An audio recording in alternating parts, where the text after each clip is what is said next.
Week's update. This week we've got Stephen Stennett with us, and we're going to have a talk about team leader activation training. And we're both coming to you from the lands of the Wurundjeri people of the Kulin Nation. Welcome, Stephen. How are you going? Very good, mate. How are you going? Yeah, going well. Enjoying this cool Melbourne weather, and I'm sure it's really similar all across Victoria. Very much so. Um, We're just like enjoying nice, warm Red Cross jackets. yeah, that's it. That's very, very good. That gives us an opportunity to do that. Yeah. That's wonderful. So, Stephen, we're going to talk a bit about team leader activation training, and you're a state trainer, so you deliver the training, and you've also been around the organisation a while, and you would have been in a number of leadership positions. So my question is, why is the team leader in activation training important? I think the biggest thing with the team leader activation training is really that when you think about it, the team leaders that we have out in the field, they're really the eyes and ears of Red Cross on the ground. We have our volunteers out doing PFA and doing that very important work. Our team leaders are the ones who really support them by providing that experience, by providing the safe working environment, by giving people what they need, giving them the guidance to help grow their skills and knowledge. And really by being able to also feed that information back up into the greater machine that is Red Cross to really be the eyes and ears to see what's going on in the community and to really be able to feed that back so decisions that are made both within Red Cross and across the whole sector and across all of government are really informed by what we're seeing on the ground. Yeah, wow, there's so much involved in all of that. So not only are we leading people on the ground doing great work like PFA and working in relief centres and registrations, but there's also a really important role in feeding information up to government about the activation that we might be involved in. Then what's involved in the training itself? So for the training itself, we've got two sessions which make up the training, which are done across 2 evenings. And we've got the dates just attached to this post as well. So as part of that, there are two sessions. The first one is a session where we basically go through and talk about the concepts of leadership. We talk about things like leadership, communication, how to lead a team in general. This is a really great session. We spend a lot of time doing a lot of discussion, a lot of time thinking about what it is to be a leader, some of the things we take in which we approach some very difficult circumstances. We do a lot of talking about different case studies, different scenarios, how we might tackle those as leaders. And we dig into those a lot, and we have a lot of very rich conversation as a group, which is really, really insightful, both for the attendees and also for the facilitators as well.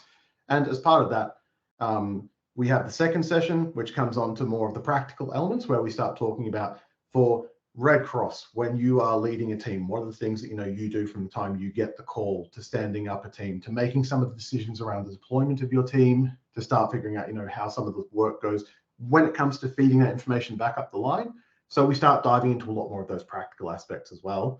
So between those two sessions, we have an opportunity to think about leadership overall, and then how it applies very specifically within that Red Cross team leader context in the field. Wow. So look, I know that a lot of the after action reviews we've had in the last number of years that I've been in Red Cross have consistently said that this training is needed and it's really, really important. So who would you think would come along to this training? Is this for everybody or for just people that are in leadership roles? I reckon like this training really has a lot of stuff that everyone can take away from it. And through the courses that I've run so far and through those of my fellow state trainers, we've had quite a wide range of people. We've had, of course, experienced leaders who are coming into this, people who've done team leader in the field before, people who've been through it all, seen it all. And that's fantastic because, again, along with being able to, I guess, impart some knowledge and insight and do some professional development, because, again, we all want to be able to improve our skills, we can also draw on some of their knowledge and experience because, of course, the experiences that our volunteers have out in the field, that stuff which really is able to feed into our training and lead some really rich discussions. So that's some really fantastic stuff about that. Also, for people who've been out doing the work as a team leader before and might have felt a little bit like, I'm interested in it, but it didn't go that well, and I don't feel like it might be for me, there's an opportunity there for us to kind of draw, again, on some of those experiences, give a lot more of those skills and practice to things, so that in the future, if you choose, you may be able to go out and say, you know what, I feel like I want to go and give that a shot again. And now I've got some skills and opportunities to go do that. So that's totally there. And even for newer volunteers as well, we've had a lot of volunteers come through, especially in the last few years, who may not have spent an enormous amount of time in the field and may feel like, I'm interested, but I'm not feeling like I'm quite ready yet. Still fantastic for people who are still coming into it as well, because I guess along with this, you get to learn from some fantastic people. You get to do some fantastic training. It's really fantastic the way that we can have good active group discussions as part of it. And for those newer volunteers as well, both to be a little bit curious about it, to start thinking, you know, how might I apply this? And just because you've done the training doesn't mean you're going to be dropped in straight as a team leader to say, all right, here's the next Black Saturday, the next Black Summer Fires or something like that. You've done the training, you're a team leader, off you go. You know, all of us are going to still be doing things in the field as team members in different roles. So just because you've done the training doesn't mean you're automatically going to be the one team leader. Yeah, that's brilliant. And we're working really closely with the division operations officers too. So if you're interested in doing the training, it's really important that you have a conversation with your leadership or your divisional leadership, and they can also guide you through this process for that very reason. So thank you, Stephen.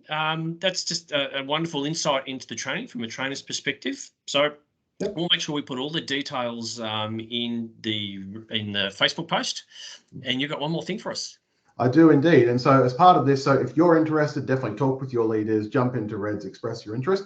And another call out as well, for any divisional leaders out there who identify people within your teams, whether you're a deputy do, a team convener, an IMT lead, whatever you might be. If you can see someone who would make a fantastic Red Cross team leader, guess what? Reach out to that person and say, I think you'd really enjoy this training. This training would be great for you. As leaders, you also have the responsibility to help develop your people. Give them the opportunities, identify those opportunities, and here's another fantastic way for that. So that's all I have to say on that, mate. Terrific.